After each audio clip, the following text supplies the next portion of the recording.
Bienvenidos a El Poder del Poder. Antes de comenzar, no olviden dejar su like y comentar desde dónde están viendo este video.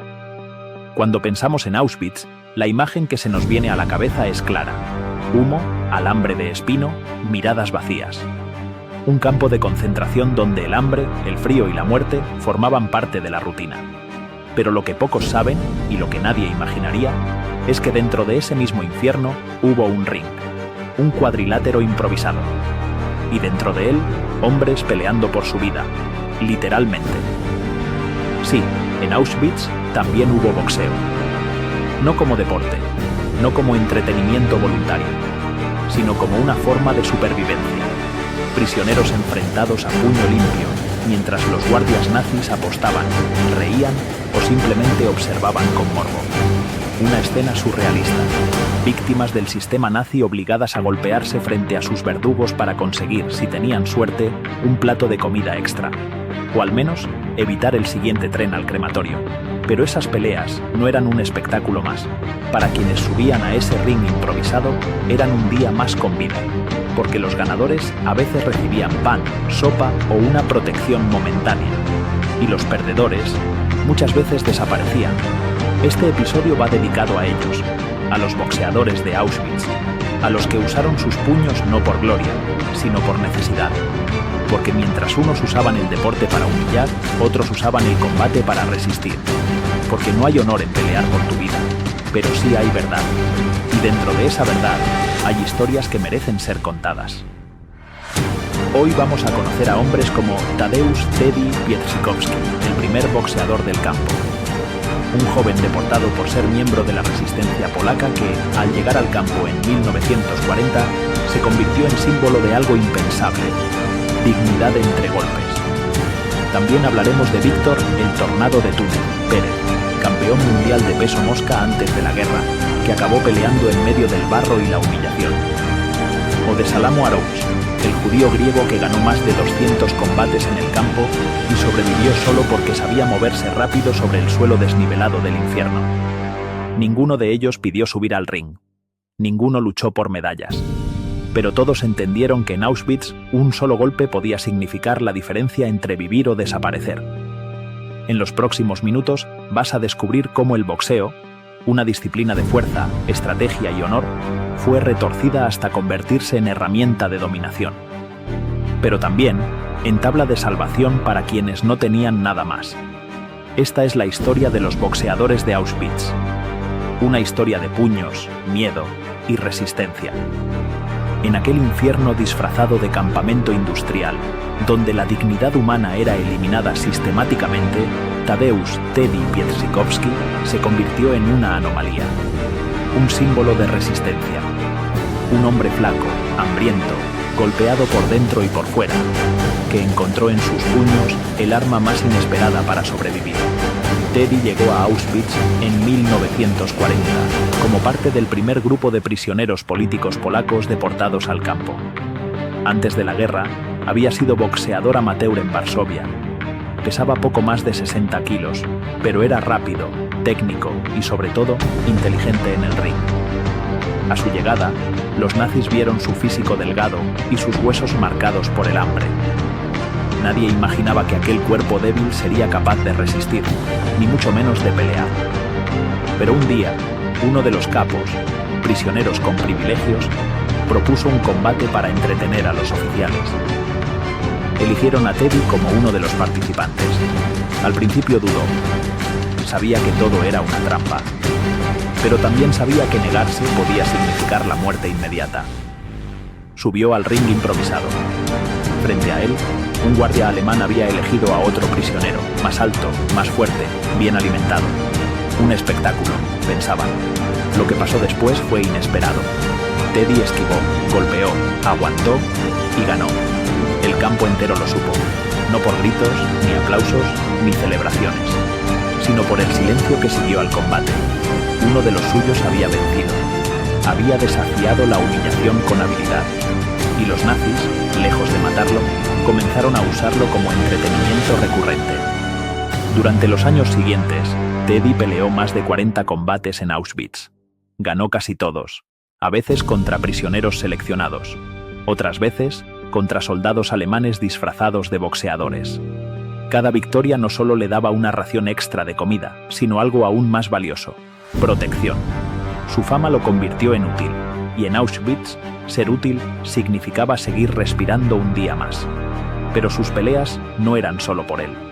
Muchas veces, las raciones que recibía las compartía con otros prisioneros. Teddy se convirtió en una especie de héroe silencioso.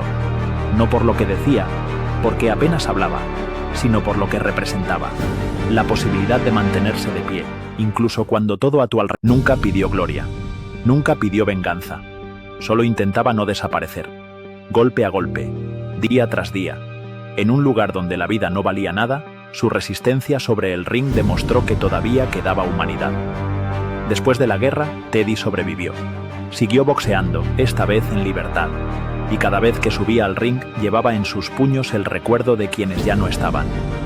Teddy sobrevivió golpe a golpe, pero su historia, por extraordinaria que parezca, no fue un caso aislado.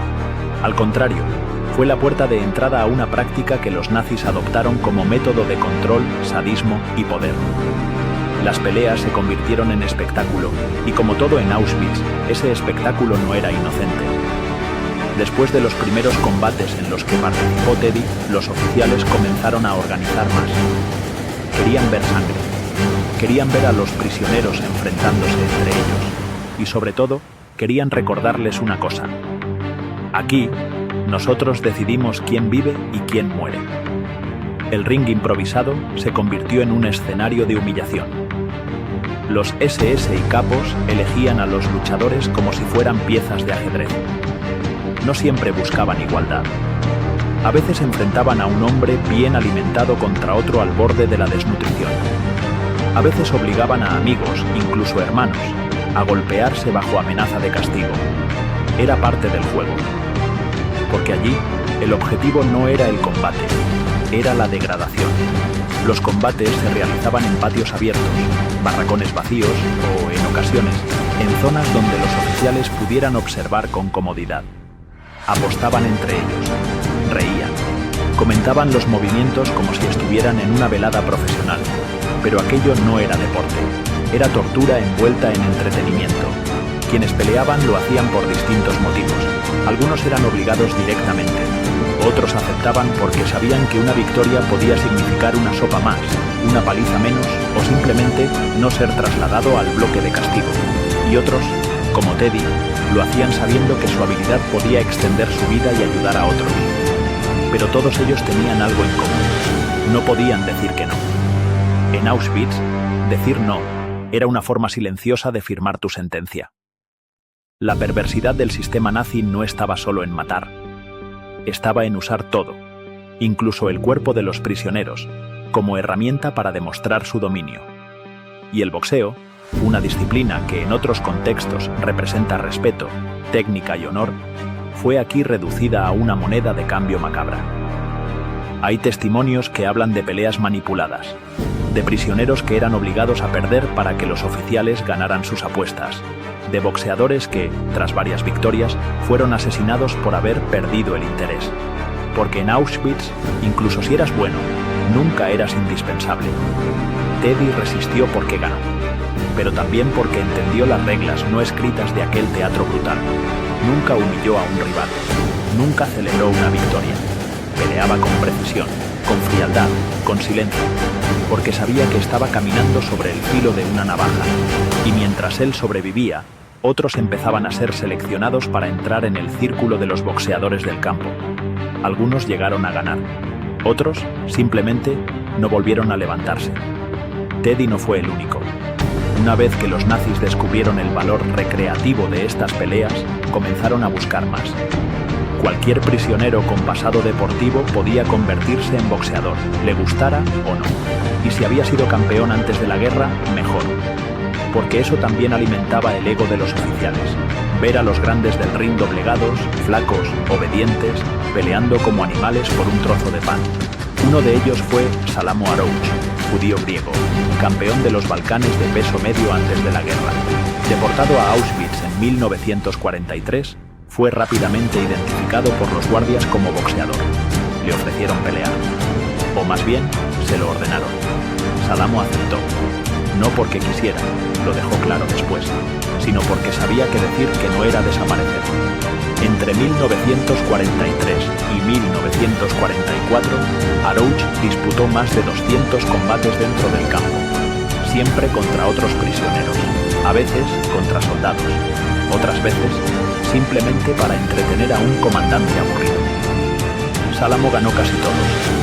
Cada victoria le daba algo de comida, algo de protección, algo de tiempo. Pero también le quitaba algo, su alma, sus ganas, su dignidad.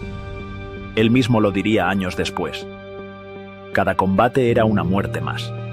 Una parte de mí quedaba en ese ring. El precio del boxeo en Auschwitz no era solo físico, era mental, emocional. Porque no se trataba de rivales, sino de compañeros. Muchos luchadores eran obligados a enfrentarse a amigos. Algunos se negaban, y entonces desaparecían. Otros peleaban con rabia, y después vivían con culpa. La línea entre sobrevivir y traicionar era tan fina como una cuerda. Otro caso escalofriante fue el de Víctor "el Tornado" de Túnez, Pérez, campeón mundial de peso mosca en 1931. Judío tunecino, carismático, rápido, amado por el público europeo. Fue arrestado en París en 1943 y deportado a Auschwitz. Allí, como a Salamo, lo obligaron a boxear. Pero a diferencia de Arouch, Víctor estaba débil. Llevaba meses sin entrenar, sin comer bien, sin moverse. Los combates lo destrozaban. Aún así, ganó varios, hasta que perdió uno. Y ese fue su fin. En 1945, durante una de las marchas de la muerte, intentó repartir comida a otros prisioneros. Los guardias lo descubrieron. Le dispararon. Su cuerpo quedó tirado en la nieve. Tenía solo 36 años. El campeón del mundo, asesinado como un número más. Las historias de Salamo, Víctor y tantos otros no son relatos de gloria deportiva. Son relatos de horror, de cómo el talento se convirtió en maldición, de cómo los nazis usaron la habilidad de estos hombres para torturarlos más lentamente, y de cómo, pese a todo, muchos de ellos se aferraron a la vida con los puños. Pero cuando el último golpe caía, cuando se apagaban las risas de los oficiales, solo quedaba una verdad. En Auschwitz, boxear no era ganar, era no morir, por ahora. Cuando terminó la guerra y se apagaron las sirenas, los boxeadores que sobrevivieron salieron del campo, pero el campo nunca salió de ellos. Después de tantas peleas forzadas, de tantos días ganando tiempo con los nudillos, lo que quedaban no eran héroes ni campeones, eran hombres rotos. Y en muchos casos, hombres silenciados por el peso de su propia historia. Salamo Arouch sobrevivió a Auschwitz. Después de la liberación, emigró a Israel, intentó rehacer su vida, tuvo una familia, pero el ring del campo seguía en su memoria como una herida que no cerraba. Durante años no habló. No porque no pudiera, sino porque no quería. Había visto demasiado, y sabía que nadie afuera podía entender lo que era ganar combates con el estómago vacío y los ojos hundidos, mientras tus compañeros eran enviados al crematorio por no ser útiles. Décadas más tarde, rompió el silencio. Contó su historia. Se convirtió en consultor de la película Triumph of the Spirit, donde su historia fue adaptada. Pero incluso entonces, cada entrevista era un ejercicio de contención, porque hablar del pasado era revivirlo. Y revivirlo dolía más que cualquier golpe. Lo mismo ocurrió con otros boxeadores. Algunos sobrevivieron en silencio, otros nunca contaron lo que vivieron. Y otros, como Víctor Pérez, no tuvieron siquiera esa opción. Murieron antes de poder explicar lo que les arrebataron.